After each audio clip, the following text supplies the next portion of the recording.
Hindi kasi tayo pwede magpa-inhibit ng mga senator judges based on bias. Dahil ang posisyon lang naman ng isang tao is you are for or against.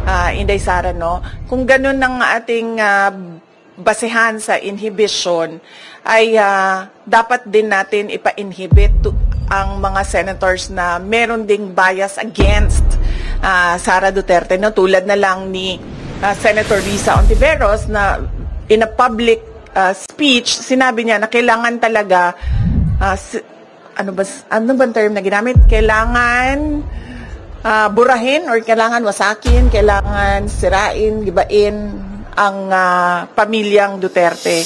So, kung ganon, na magpa-inhibit tayo based on bias, ay madaming senators ang ipapa-inhibit for or against Sara Duterte. Kaya sinasabi ko, ibigay na natin yung benefit of a doubt dyan sa ating mga senator judges na gagawin nila ang trabaho nila ng patas according to sa sinumpaan nila as senator judges.